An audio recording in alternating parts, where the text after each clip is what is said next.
ವಿಜ್ಞಾನ ತಂತ್ರಜ್ಞಾನದಲ್ಲಿ ನಾವು ಚಂದ್ರನನ್ನು ಮುಟ್ಟಿದ್ದೀವಿ. ಆದರೆ ಈ ಮೌಢ್ಯ ಮೂಢನಂಬಿಕೆಯಲ್ಲಿ ಪಾತಾಳವನ್ನು ತಲುಪ್ತಾ ಇದ್ದೀವಿ ಅನ್ನೋದಕ್ಕೆ ಕಲಬುರಗಿ ಜಿಲ್ಲೆಯಲ್ಲಾಗಿರುವಂತಹ ಈ ಘಟನೆಯ ಸಾಕ್ಷಿ ನೋಡಿ.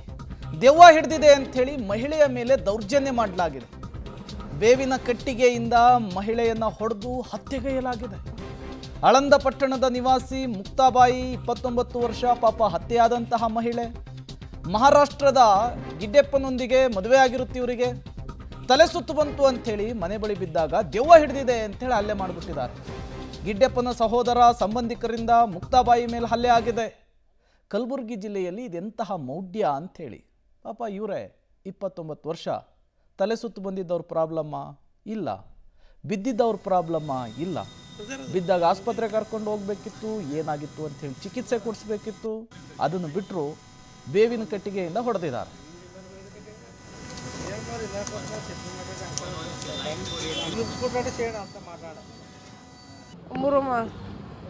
ಮುರುಮ್ ಹೋಗ್ಯಾರ ಸರ್. ದೇವ್ ಬಡ್ದಂತು ಕಟ್ಟಿಗೆ ಬೇವಿನ ಕಟ್ಟಿಗೆ ಹೊಡೆದು ಮಾಡ್ಯಾರ. ದೇವ್ ಬಡ್ದಂತ ಹೊಡೆದಾರ ಬಾಬಾ. ದೇವ್ ಬಡ್ದಂತ ಹೊಡೆದಾರ. ಮಗಳು ಮುದ್ದೆ ಹೇಳೋ ಮಾತು ಬಂದಿಲ್ಲ. ನಾ 12 ದವಾಖಾನೆ 12 ಊರು ತಿರುಗಿ ಬಂದು ಮೇಲ್ ಕೈಲಿ ಬಂದು ಬಿ ಜಾಸ್ತಿ ಆಗ್ಯದಮ್ಮ. ಪೋರಿಗೆ ಮುದ್ದೆ ಮಾಡೋ ಜೀವ ಕೊಲ್ಲಿ ತರ ಕೆಟ್ಟು ಹೊಟ್ಟು ಹೊಡೆದಾರ. ಎಷ್ಟು ನೋವು ಮಾಡ್ಯಾರ. ನಾ ಸಾಯಕ್ಕೆ ಉಳ್ದಾಳ ಮಗಳು ಅಂತೂ ಟಿಪ್ಗೆ 5 ದಿನ ಮಾಡ್ಯಾರ ಸರ್. ಮಾಡಿದಿನ 7 ಗಂಟೆಗೆ ನನ್ನ ಮಗಳು ಗಾಣಗಾಪುರ ಕರ್ಕೊಂಡ್ಬಂದಿರ. ಗಾಣಗಾಪುರ ದೇವ್ಗೆ ಹೋಗಿ ಬರ್ಬೇಕು. ಚೀಟಿ ಹಾಕೊಂಡಂದು ಗಾಣಗಾಪುರ್ಗೆ ಹೋದ, ತೆಲಕುಣಿಗೆ ಹೋದ. ಅದೇ 150 ಕಿಲೋಮೀಟ್ರ್ ಹೋಗಿ ಬಂದಿದ್ದ ಬಾಬಾ. ಆಯ್ತು ಸರ್. 5 ಗಂಟೆಗೆ ದವಾಖಾನೆಗೆ ಬಂದಿನಿ. ಆರೋಪ ಎದಕ್ಕೆ ಮಾಡ್ಲತ್ತೀರ ಆ ರೀತಿಯಿಂದ? ನನ್ನ ಮಗಳು ಚಲೋ ಹೀರೋಣಿ ತಂಗ ಹೋಗ್ಯಾಳ ಬಾಬಾ. ಅಂದ್ರ ಈ ದೇವ್ ಬಂದಿತ್ತು ಅಂತ ಯಾಕೆ ಹೇಳ್ತಾ ಇದ್ರು ಅವರು ಹಂಗೆ ಅಂತ? ಬಿದ್ದಾಳ ಚಕ್ರ ಬಂದು ಈಗ ದೇವ್ ಬಡ್ದಾಳ. ಅಳಂದ ದೇವ ಮುರ್ಮುದ ದೇವ ಅಂತ ಹೊಡೆದ. ಅವ್ವ ಮಗ ಹೊಡೆದಾರ. ಇಬ್ಬರು ಬೇವಿನ ಕಟ್ಟಿಗೆಲ್ಲ ಹೊಡೆದಾರ ಸರ್ ಮುರ್ಮಿನಾಗ. ಯಾರ್ಯಾರ ಮೇಲೆ ಯಾರು ಕಂಪ್ಲೇಂಟ್ ಕೊಡ್ಲತ್ತೀರಿ ನೀವು? ಯಾರು ಹಾಕಿ ಕೊಲೆ ಮಾಡ್ಯಾರ ಅಂತೀರಿ? ಅದು ಅವನ ಹೆಸರೇನೆ ತಂಗಿದಾರೆ. ಸಂತೋಷ ಅನಿಲ ಏನದನಪ್ಪ ತಂಗಿರಿ. ನಿಮ್ಮ ತಂಗಿಯವರಿಗೆ ಎದಕ್ಕೆ ಹೊಡೆದ್ರು ಅಂತ ಪರಿ? ಏನಾಗಿದೆ? ಅವರು ಹೊರಗಡೆ ಹೋಗಿದ್ದಾರೆ. ಚಕ್ರ ಬಂದು ಬಿದ್ದಿದ್ದಾಳೆ. ಬಿದ್ದಾಣ ಅವಳಿಗೆ BP ಜಾಸ್ತಿ ಆಗಿ ಬಿದ್ದಿದ್ದಾಳೋ ಅಥವಾ ಕಾಲಿಗೆ ಪೆಟ್ಟಾಗಿ ಬಿದ್ದಿದ್ದಾಳೋ ಅದು ದೇವ್ರಿಗೆ ಬಿಚ್ಚ ವಿಷಯ. ಅವ್ರೇನು ಮಾಡಿದ್ದಾರೆ, ದೇವ್ ಹಿಡ್ದದಂತ ಒಯ್ದಾರೆ. ಒಯ್ದ್ಗ್ಯಾಸ್ ಏನು ಮಾಡಿದ್ದಾರೆ ಅಂದರೆ ಅವ್ರಿಗೆ ತುಂಬಾ ಹೊಡೆದ್ಬಿಟ್ಟಿದ್ದಾರೆ. ಡಾಕ್ಟ್ರಿಗೆಲ್ಲ ನೋಡಿದ್ದಾರೆ. ನೋಡಿ ಇದೇನು ಗಾಯಮ್ಮ ಅಂದರು. ನಾವು ಕೈಗೆ ಮಾತ್ರ ನೋಡಿದ್ದೀವಿ, ಎಡ್ಡೆ ಕೈಗೆ ಮಾತ್ರ ನೋಡಿದ್ದೀವಿ. ಮೈಯೆಲ್ಲ ನಾವು ನೋಡಿದ್ದಿಲ್ಲ. ನಾಳೆಗೆ ಬಟ್ಟೆ ಚೇಂಜ್ ಮಾಡ್ಬೇಕಂತ ನೋಡಿದರೆ ನಮ್ಮ ಅಕ್ಕಗೆ ಮೈ ತುಂಬೆಲ್ಲ.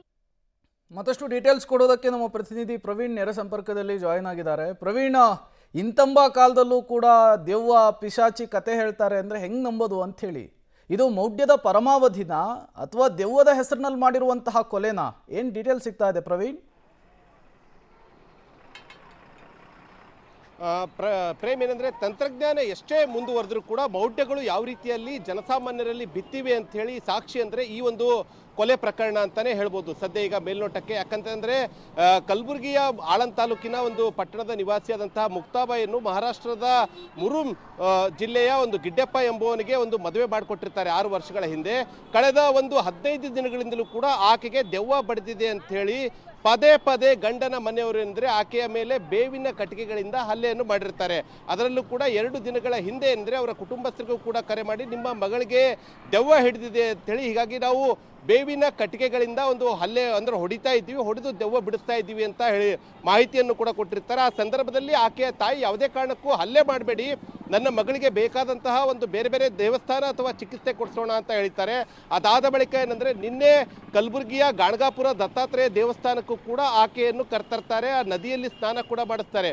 ಅದಾದ ಬಳಿಕ ಏಕಾಏಕಿ ಆಕೆ ಪ್ರಜ್ಞೆ ತಪ್ಪುತ್ತೆ. ಅದಾದ ಬಳಿಕ ಏನಂದರೆ ಕಲಬುರಗಿಯ ಜಿಮ್ಸ್ ಆಸ್ಪತ್ರೆಗೆ ಆಕೆಯನ್ನು ತಂದು ಚಿಕಿತ್ಸೆಗಾಗಿ ದಾಖಲು ಮಾಡ್ತಾರೆ. ಆದರೆ ಭೀಕರವಾದಂಥ ಹಲ್ಲೆ ಆಗಿರುವುದರಿಂದ, ಅದರಲ್ಲೂ ಕೂಡ ತಲೆಯ ಭಾಗದಲ್ಲಿ ಹೆಚ್ಚಿನ ಪೆಟ್ಟುಗಳಾಗಿದ್ದರಿಂದ ಆಕೆ ಚಿಕಿತ್ಸೆ ಫಲಕಾರಿಯಾಗಿದೆ. ಏನಂದರೆ ಈಗ ಕಲಬುರಗಿಯ ಜಿಮ್ಸ್ ಆಸ್ಪತ್ರೆಯಲ್ಲಿ ಸಾವನ್ನಪ್ಪಿದ್ದಾಳೆ. ಇನ್ನು ಮೃತಳ ಏನು ಪೋಷಕರಿದ್ದಾರೆ, ಆಕೆ ತಾಯಿ ಆಗಿರ್ಬೋದು, ಆಕೆ ಸಹೋದರಿ ಎಲ್ಲರೂ ಕೂಡ ಉದ್ದೇಶಪೂರ್ವಕವಾಗಿ ಇದೊಂದು ಮಾಡಿರುವಂತಹ ಕೊಲೆ ದೆವ್ವ ಬಂದಿದೆ ಅಂತ ಹೇಳಿ ಒಂದು ನೆಪವನ್ನು ಹೇಳಿ ನನ್ನ ಮಗಳಿಗೆ ಬೇವಿನ ಕಟ್ಟಿಗೆಗಳಿಂದ ಸತತವಾಗಿ ಹೊಡೆದಿದ್ದಾರೆ ಅಂತ ಆರೋಪವನ್ನು ಮಾಡ್ತಾ ಇದ್ದಾರೆ. ಇನ್ನು ಆಕೆಯ 5 ವರ್ಷದ ಮಗ ಕೂಡ ಏನಂದ್ರೆ ಆ ಮಗುವಿನ ಎದುರಿಗೆ ತಾಯಿಯ ಮೇಲೆ ಅಂದ್ರೆ ಪದೇ ಪದೇ ದೆವ್ವ ಬಂದಿದೆ ಅಂತ ಹೇಳಿ, ಯಾವ ದೆವ್ವ ಬಂದಿದೆ ಅಂತ ಹೇಳಿ ಹಲ್ಲೆ ಮಾಡಿರುವಂತಹ ಸಾಕ್ಷ್ಯ ಕೂಡ ಮಗು ಕೂಡ ಹೇಳ್ತಾ ಇದೆ. Prem. Okay, thank you Praveen Reddy ತಮ್ಮೆಲ್ಲ ಮಾಹಿತಿಗಾಗಿ.